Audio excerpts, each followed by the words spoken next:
I'm Deb Roy, and I've been working on AI and AI-related stuff since before I was in grade 9, and that was a while ago. So I've been in this space or interested for a long time. So the quick story is I've been at MIT. I came as a student, joined in 1993. So studied computer science or computer engineering. And there's a place called the Media Lab.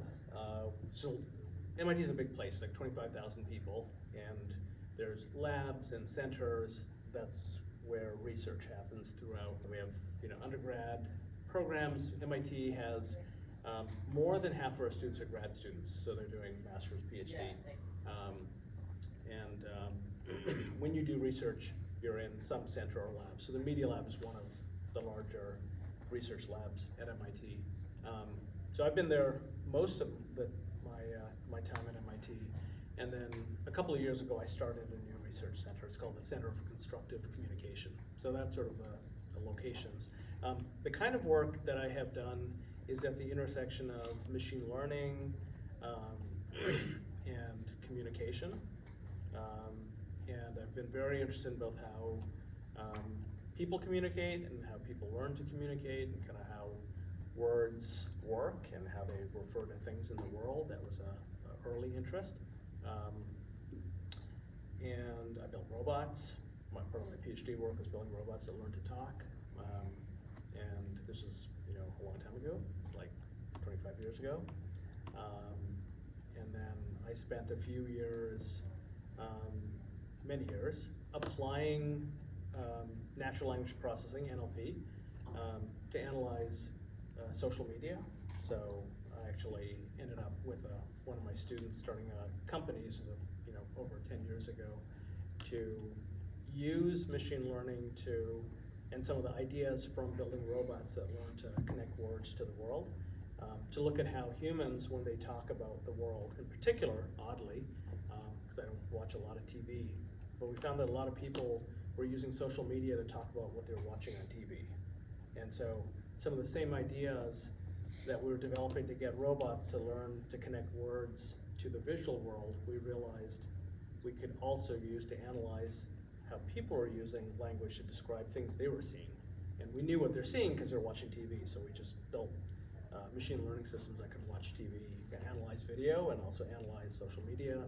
So that was moving from robots and actually also modeling. You said modeling, so when you have an AI system, you can treat it kind of like a model of some other phenomena. So if there's like, how do kids learn to map what they hear to what they see and do? Could you build machine learning systems that can model what children do? So it's kind of building robots and modeling what kids are doing. That led to applying some of those same ideas to connecting what people say to what they see on TV. That led to a company. So I left MIT for a while with my co-founder, who did his PhD on that topic. We built a company that watched all of American TV and processed all of public social media that we could get our hands on, mainly Twitter and at the time Facebook. And then that company was acquired, so I ended up at Twitter, which is now X. Spent 5 years as the chief media scientist at Twitter and taking some of those same ideas of machine learning applied to tweets and their relation to what's happening in the world, and did a bunch of stuff there. And then the last part of the story is came back to MIT and got interested in analyzing social media, and so I was very involved both using and on Twitter. Over the last few years, I and a bunch of my research colleagues started using machine learning and data visualization to say what's actually happening. If you think of Twitter as kind of zoom out and look at all the links of who's connected to who and what the structure is, and you kind of can make maps of like who's connected to whom, and sort of see where there's lots of connections and very few and kind of disconnect. So you can start to look at fragmentation, right? Like the social network on Twitter is actually, there's kind of islands that aren't very connected to each other. And you can look at how things spread, right? So we started looking at news stories in particular.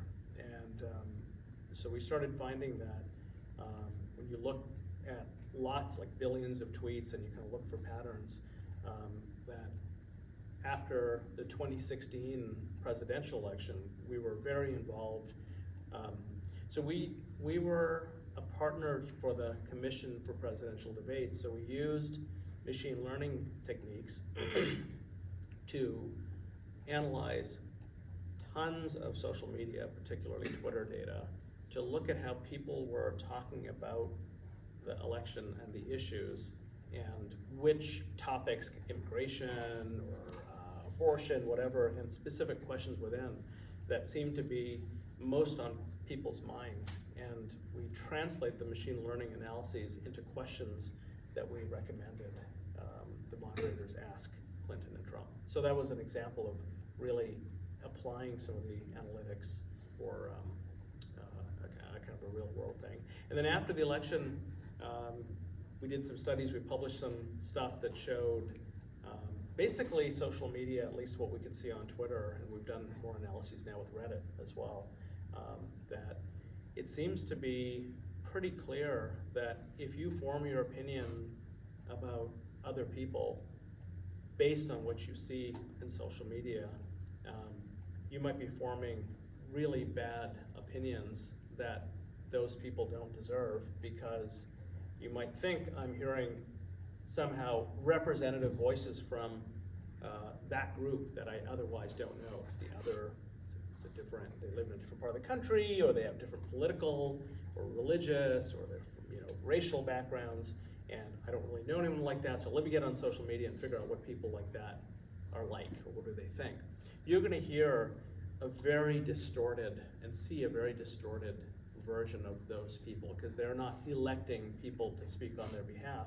Instead, machine learning algorithms are figuring out, of all the things being said by all of us, which are the most likely to get clicks and views, right? And machine learning techniques have become very powerful in finding those and keeping people on the platforms, which is good for business.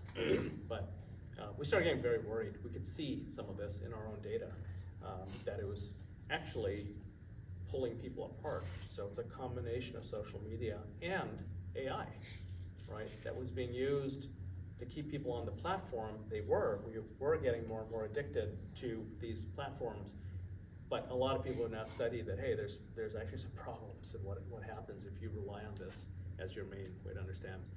We started in around 2017 to say, can we shift gears from using all these different techniques? Machine learning and AI is part of it. We do other stuff as well. Rather than analyzing what's happening, can we imagine different kinds of social networks that might have different properties that actually help bring people together, help people understand each other, build trust rather than deteriorate and hurt trust. And that's been the main and kind of growing effort over the last few years.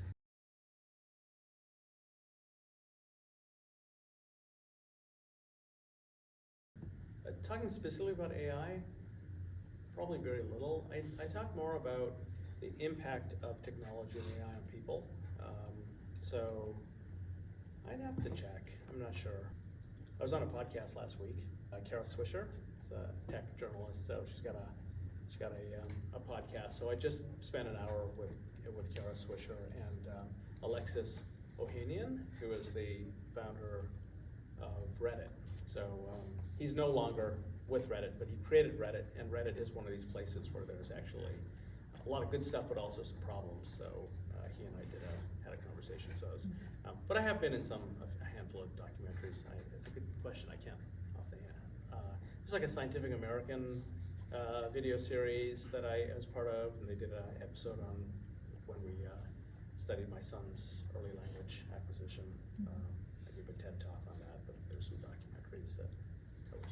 Oh, and Alan Alda, well, he did a documentary as well.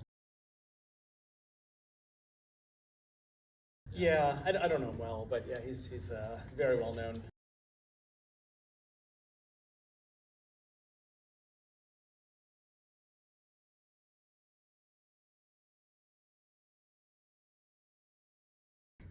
Yeah, and it's interesting because there's a lot of differences between large language models like GPT-4 and BARD and all those. It's kind of hard to figure out the limits of what it can do because it can do so much. I mean, it's incredibly powerful, and there's some of the if you just kind of zoom out and say, how does TikTok work, or how does Twitter work? And what's the role of AI? It's tuning into, like, it's looking at what people, where they dwell, where they click, where they engage, and it's kind of drives more of that. So the media, oh, here's another, when Twitter and Facebook were the two main platforms, in the earliest days, they were called social networks. There's a movie called The Social Network, they're talking about Facebook. But over time, we all learned to call them social media rather than social networks.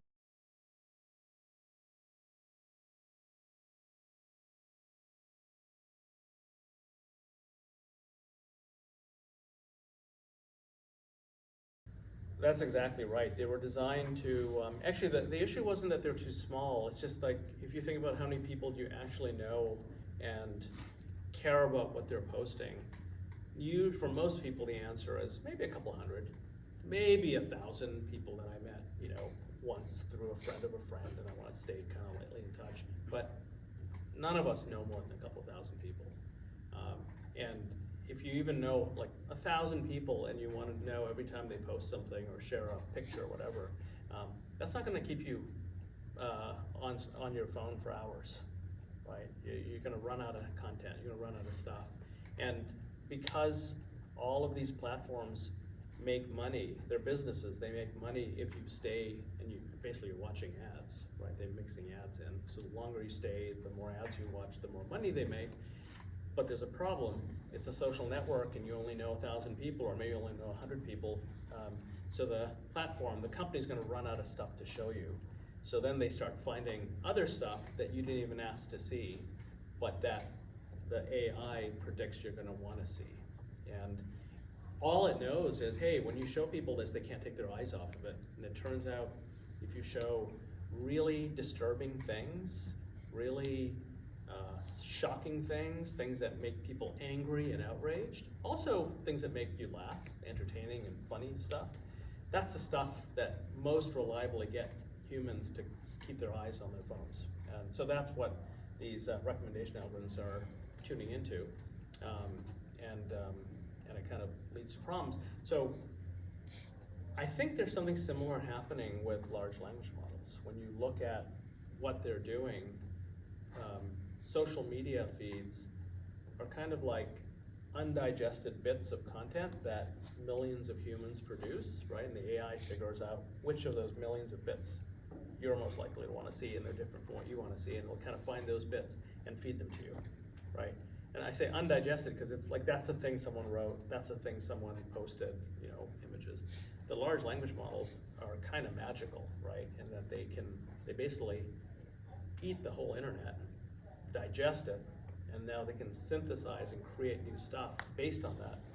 But the way they're being deployed, there's a similar kind of logic where you might want to use them just to keep people entertained and kind of glued.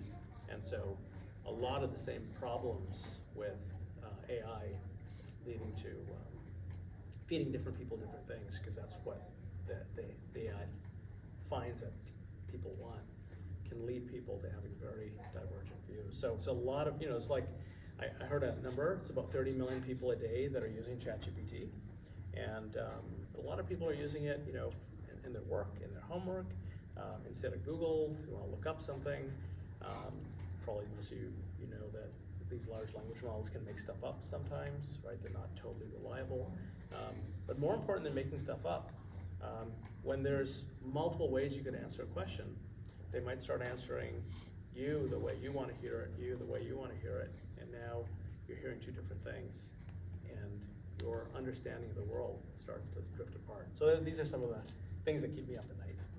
On the other hand, man, they're cool. I can tell you about a couple specific projects that students are working on in our group right now that are using AI, just to give you a sense of like possibilities. But I kind of explain to you why we're doing what we're doing, so it won't be a surprise some of the projects we're doing. One is we've created a dictionary, and it will give you different definitions of the same word for different groups of people. So for example, in America, if you are a registered or kind of publicly declared Democrat versus Republican, your use of English words and phrases are starting to diverge in ways that we can see in the data. And so we've been using large language models to actually write dictionary definitions that explain how the same word has different meaning for two different groups. And even words like democracy actually have diverging meanings now. So have you heard the phrase, so kind of one that I've used in the past, lived experience? What is your lived experience? That turns out to be very different in meaning if you lean left versus right. And so there's a lot more sarcastic and negative connotations amongst Republicans for lived experience. If you want to say this idea that, hey, I have certain experiences that I've had, it's my personal experiences, this is how I understand this thing, and you want to talk about that, you're better off if you're talking to a Republican group to say my life experience. And if you're talking to a group of Democratic, kind of left-leaning, to use lived experience. Really subtle difference, but actually if you look at the data and how people respond, very different responses. Like that's an example.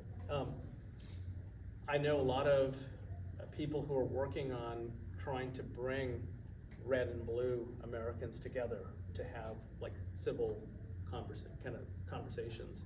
And they find when they put posters up in bulletin boards calling people to join a conversation, and they say, come and help strengthen our democracy. If you are right-leaning, you're not going to show up. You're going to say, that sounds like some lefty bullshit. So what they find is instead, when they're trying to reach people across the aisle, they say, come help strengthen our republic. People who lean right will show up. But if you swap the language, you turn off the other group. So these are, so we're working with journalists at PBS, Associated Press, and Frontline, which is a documentary filmmaker, to actually take large language models that have been trained on different data sets so they can actually take a script or something you're planning on broadcasting and analyze it and highlight parts of your language that might get interpreted differently by different people. We're also doing it for rural versus urban Americans. We're doing it for high income, low income. We're finding language splits, and it's we can actually see over time it's things split.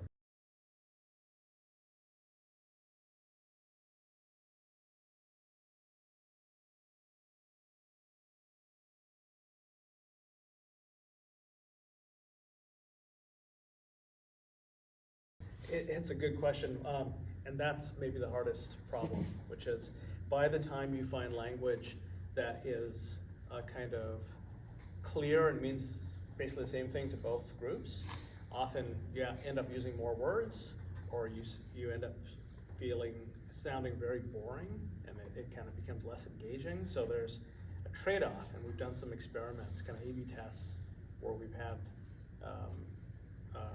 some messaging, and then it gets rewritten, and we run kind of field experiments, and we can close the kind of partisan gap of who kind of reshares content, but the total amount of shares drops, and we kind of pick more bridging language. So it's a real problem. So this is not just, by the way, PBS. It's like If you are the government, you're trying to talk to all the people, and people are more and more diverging in how they use language. How do you have one message and reach everyone? It's a problem, right? If you're Coca-Cola, you're trying to sell more Coke, and you're trying to reach your audience, and your audience is diverging, and how do you figure out what language to use? I don't know if you've probably seen in the news, I mean, there's some brands that got into real trouble, right? They put out an ad, and it just creates some kind of a cultural backlash. So there's it's kind of interesting that the machine learning, kind of with the right data and the right models, can actually expose some of the things that no one person might realize is going on.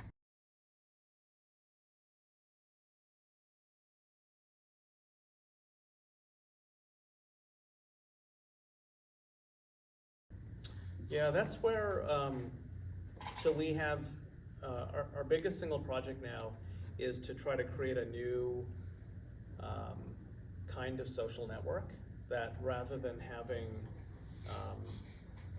the reason these are, maybe you can combine social network and social media and say these are social media networks, right, where kind of the goal is to get more followers, right, to get more audience, more reach. But that's not the only kind of social network that's possible. So we've created a social network that's based on, think of it like something like FaceTime, which doesn't work well for more than the small groups, right, in this live conversation. And then we've created a way to go from small groups where you talk live, on your phone or laptop or whatever, and then after the conversation's over, you can take parts of what anyone said in that conversation, and with their permission, turn those into posts. And then you can share them. So you start off in small groups, and then you can move them into larger spaces. And so that's something we've been working on for a few years, and we're finding that it has very different properties. So it's still the real question. So that's part of our answer that we're working on, is to create a different kind of network. And then the question is, why would two groups that have become polarized and don't think they have anything in common, or even think they're the enemy of one another, what would get them to actually engage with each other? That's the hard part, right? And so we're finding actually in schools, we've done some work actually in Freeport, Maine High School. We're working with high schools in Newark, where there's really low trust student groups that are not feeling good about each other, and where the school administration is having trouble. There's I'll give you an example. There's a high school in Maine where things got so bad with, there's some stuff that happened in the school where they introduced some new diversity and inclusion programs, and then there was this student backlash, and a bunch of people kept putting graffiti in the bathrooms, slurs in the bathrooms, and after several rounds of this, the school principal locked down every bathroom in the school. Just two bathrooms next to the principal's office left out. It was Freeport High School 2 years ago. And so they started using our alternate way, and it kind of got them unstuck, and they started having conversations. So there you had groups that were not talking to each other, but they wanted to start talking again because they wanted their bathrooms open, right? And I mean, things really had fallen apart. So we work with mediators. There's an actors and writers strike in Hollywood, right? So when they can't come to agreement in a workplace, you strike, right? You don't come to agreement in a school, you graffiti and you shut down when things really break down. So we found in places where things really break down, this new social network and kind of platform works. The question is there a way to get more people to use this kind of a network before things really break down, right? And so MIT, we have 25,000 students, staff, and faculty, and the president of MIT asked us to bring this platform into our school. There's a magazine called The Atlantic, and I published an article about this method last week. So, yeah.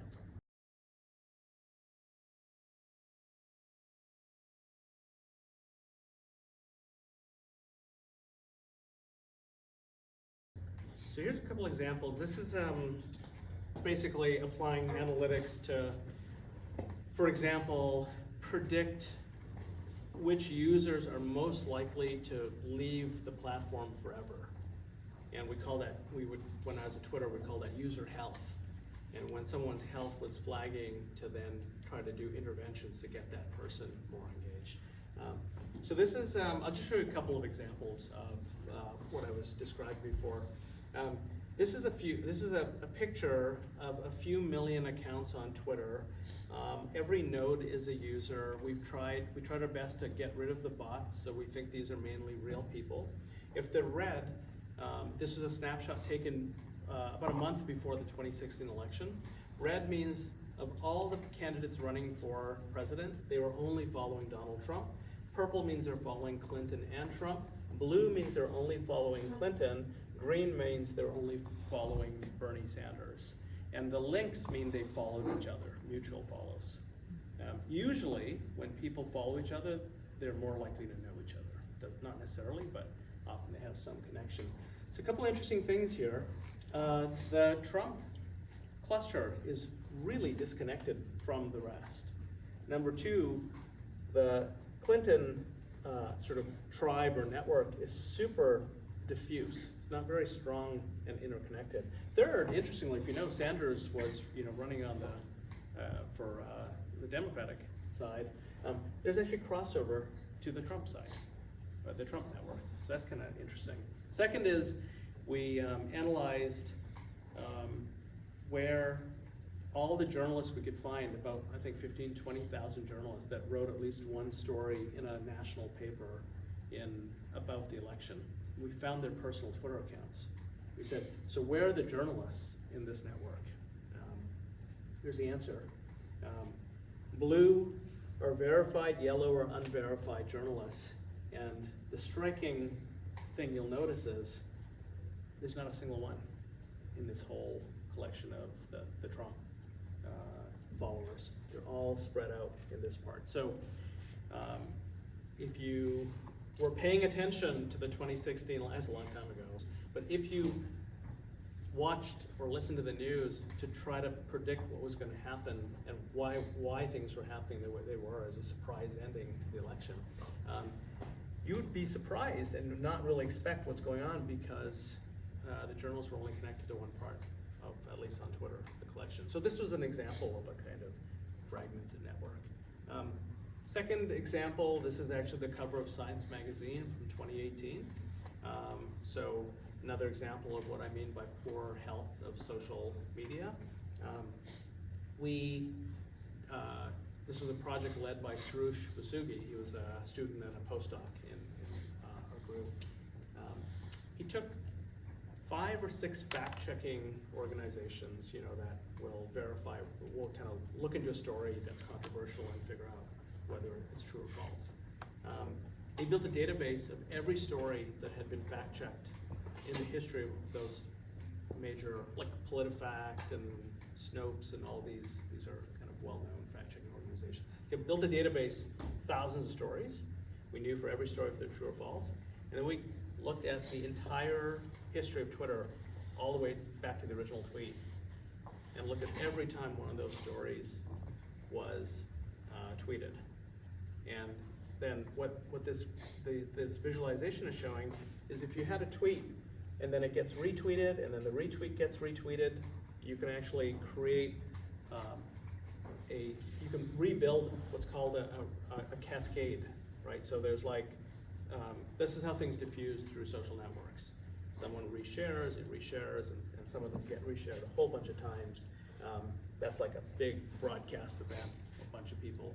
So what we found is, in general, this is that orange thing, unfortunately, is a story that turned out to be false. And this much smaller diffusion is a story that turned out to be true. What we found is, in general, across all of Twitter, over the history of Twitter, if the story that spread turns out to be false, it reaches the first 1,500 people 6 times faster than the stories that are true, right? There's all these other ways in which the false stuff just dominates. So one of the things you can do with AI models is sentiment analysis, right? You can use AI models to, and in fact they're really good now, to say what emotions was someone exhibiting when they wrote something, no matter how they said it. So we used a very primitive version of sentiment analysis, and every time someone would tweet about a story, you could reply to the tweet.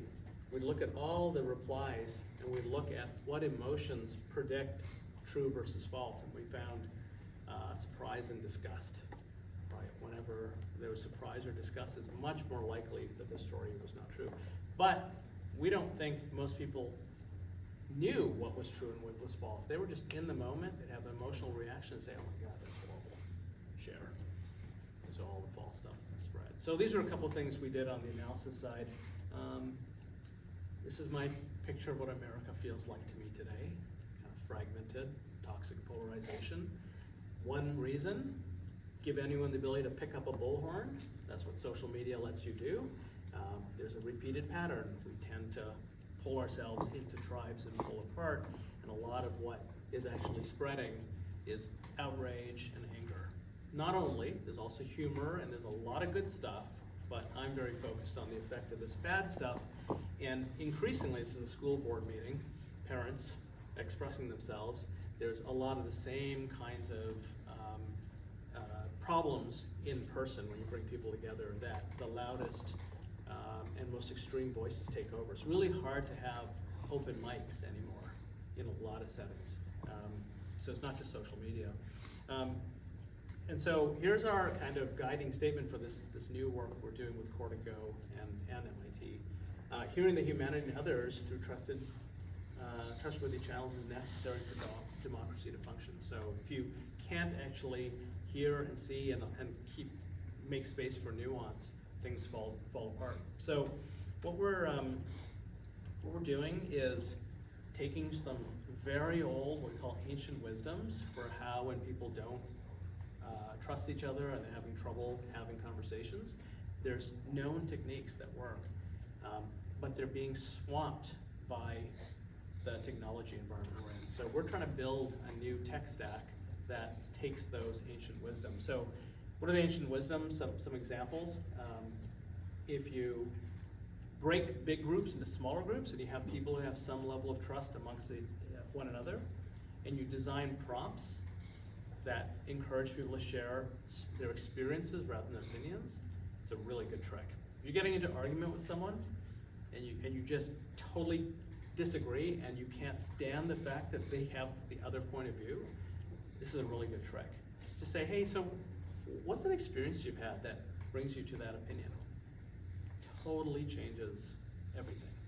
And trust and empathy and respect usually go down if you have strong disagreements, no matter how many facts you bring out to support your side. It only damages the social dynamic. So we've been working with facilitated conversations where if someone is willing to share a story, then the technology is designed to allow people across groups to hear stories from one another. We call that cross-pollination. And this, the primary place where AI comes in is if you have large numbers of small conversations, hundreds or thousands of people having conversations. You know, the prompt is, what's a hope or concern you have about your future as AI is looming, right? People, if asked that question, you say, what's a hope or concern? What's an experience you've had related to that hope or concern? It can open up really rich stories people are willing to share. Then, what we do in our platform is we enable what we call sense making. So you can discover themes or connections across stories that different people share. And so then you can, through a network, share that back. And I was in this group and I trust these people, but I thought these guys totally, have nothing in common with us. And actually now I see that that's not true, right? And usually that's the case, because we're all human. And maybe you want to share with a larger number of people, like everyone. And this gets to the last ancient wisdom, which is actually if you just say, hey, internet, anyone who wants, come and listen to these stories. People are being vulnerable and sort of sharing personal stories, that's a bad idea, right? Because that can actually come back trolls and it's all sorts of negative feedback effects.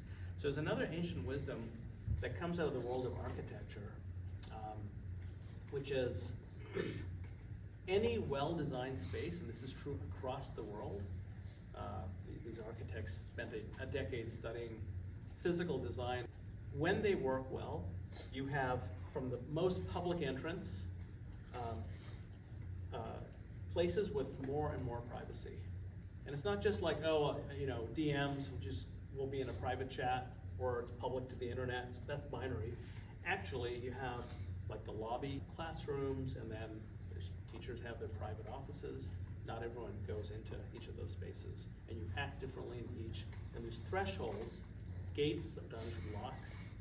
Everyone knows not everyone is allowed to go through each. So think about social media as a space where people exist and they behave in different ways and they communicate and they move things around like posts and messages. And ask yourself, is there anything like this in social media? In general, I think the answer is no. They're not designed to have this kind of nuanced space. We built this app. You can have small, just like FaceTime, live conversations. This is called fora, plural of forum, spaces. So similar to FaceTime, except there's a button here. It's called the OO button, spelled O-O-O, OO. Someone says something interesting while you're in a conversation, you tap the OO button. No one knows you tapped it, but it keeps track of that moment where you thought something interesting was said, because maybe you want to share it with someone else. When the conversation's over, you get an automatic diarized transcript of the conversation you're just in, and you can go to the spots in the transcript where you tapped the OO button and make a highlight. And rather than a social media post, the basic thing that you can move around this network is someone's voice from a conversation you're in. And you can create forums and invite in whoever you want. When you go to share, whoever's voice is in that highlight has to give you permission, right? So that's this intimacy gradient consent. And then you post it, and kind of like Pinterest, you have boards in these different forums, and you can listen to voices, you can move around. So that's the basic idea of a new kind of social network. We've been experimenting with this concept for about 4 years now.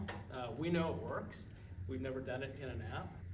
So the person who designed the Uber app, a very well-known product designer in Silicon Valley, Eluna, is the lead designer of the Fora app. So we're going to be going into a stage rollout starting in December. And this is not just a download the app and start using it. It's a model where we find youth leaders that want to create spaces where you can have meaningful conversations and kind of selectively invite people in. We're going to have like it's a training course where you learn how to use, the app is easy to use. You learn how to organize and facilitate and analyze conversations. There's a whole AI layer that I didn't get into for actually helping find connections. So that's the stuff that I spend 80% of my time on. And there's a nonprofit company called Portico's, 30 people now in the company. We've got a software engineering team, and then the center at MIT is developing AI algorithms to help make that app easier to use. So if people want to learn how to create spaces for kind of sometimes kind of really personal conversations and learn how to do that stuff. You can learn how to facilitate. The idea is the app is a place where you actually learn how to do some of that stuff too. So that's some of the stuff we're up to.